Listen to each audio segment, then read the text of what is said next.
Le miroir se brisa, d'Agatha Christie, adaptation Xavier Mauméjean.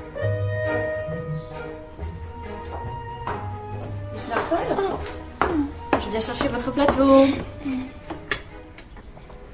Oh, mais que se passe-t-il, Miss Marple? Vous avez l'air toute retournée. Je tricotais Miss Knight et j'ai sauté une maille. Oh, ma pauvre chérie. Mais nous allons tout de suite réparer cela.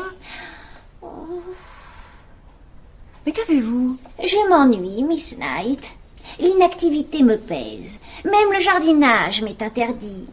Avant, depuis mon jardin, je pouvais observer tous les habitants de St. Mary Mead. Oh, vous ne perdez rien car notre petit village a bien changé. En apparence seulement. Les maisons n'ont plus le même aspect. Les vêtements non plus. Mais l'être humain est toujours semblable. Allons, Miss Marple. Voyez ce nouveau magasin qui vient de s'ouvrir? Ils appellent cela un supermarché. On peut s'y servir soi-même. Formidable. J'imagine que cela doit être difficile à accepter, Miss Marple. Mais vous êtes devenue une vieille dame. Je suis peut-être vieille, mais j'ai toute ma tête. Vous avez besoin que l'on s'occupe de vous. Et puis ce n'est pas vieillir qui m'ennuie, mais de ne jamais pouvoir être seule. J'ai peur que vous vous ennuyiez. De ne pas avoir 5 minutes à moi. Non, pour rien au monde, je ne voudrais manquer à mon devoir. En m'engageant, votre neveu a été très précis, je dois vous dorloter. D'ailleurs, que diriez-vous d'une bonne tasse de cacao? J'ai préféré un petit verre de sherry. Oh, qu'en penserait le médecin? Nous lui demanderons la prochaine fois. Ah, le sémillant docteur Sanford. Les jeunes médecins sont tous les mêmes. Ils prennent votre tension et vous donnent une quantité de petites pilules. Des rouges, des bleus. Vous préféreriez que je vous fasse poser des sangsues? En son temps, mon cher docteur Haddock m'aurait prescrit de m'occuper d'une affaire de meurtre. Une de ces charmantes histoires de détective? Non, un véritable assassinat. Mon Dieu, mais il n'arrive jamais rien de semblable dans notre petit village si tranquille.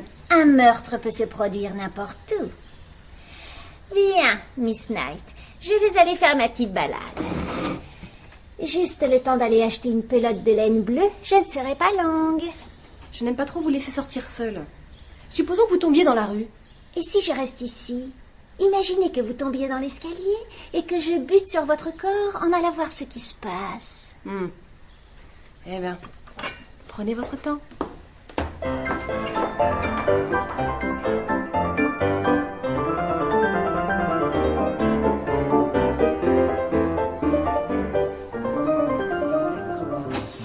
Si on reste dans les canaliers, ça irait quand même. Ça serait bien. Excusez-moi. Bonjour, Miss Marple. Bonjour, Mrs. Weasley. Je voudrais une pelote de laine. Oh, ça, par exemple. Miss Marple, j'ai entendu parler de vous. Tous ces meurtres, c'était vous? Heather, voyons. Oh, Arthur, tu vois très bien ce que je veux dire.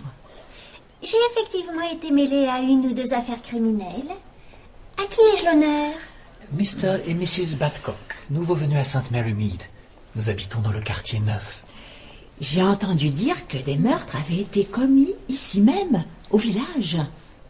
À Gossington Hall. Pas à Gossington Hall. On s'est contenté d'y porter le cadavre. Trouvé dans la bibliothèque sur le tapis près de la cheminée, pas vrai? Il paraît qu'ils vont en faire un film. C'est sans doute pour ça que Marina Gregg a acheté Gossington Hall. Une actrice tout à fait remarquable. Remarquable. Ah ça oui, Miss Marple. Elle était très bien dans l'oiseau de passage. Oh, et dans Prince de l'amour. Plus toute jeune, mais une fort belle femme. Et accueillir une telle célébrité dans notre petit village, ce n'est pas rien. Moi, j'ai toujours été une de ses admiratrices. La plus grande joie de ma vie, c'est quand elle est venue donner un spectacle au profit des infirmières pendant la guerre. Allons, Heather. Je crains que tu n'ennuies ces dames. Change de disque, Arthur. Ce jour-là, j'avais tellement de fièvre que le médecin ne voulait pas que j'y aille. Mais je ne me suis pas laissé faire. Rien ne retient jamais ma femme. Quand on veut quelque chose, il faut savoir prendre des risques. Et donc, qu'avez-vous fait? Je me suis couvert le visage de fond de teint pour avoir meilleure mine. Et là-bas, j'ai parlé à Marina Gregg pendant au moins 3 minutes. Elle m'a donné son autographe. C'était merveilleux. Vous me rappelez quelqu'un? Une jeune femme croisée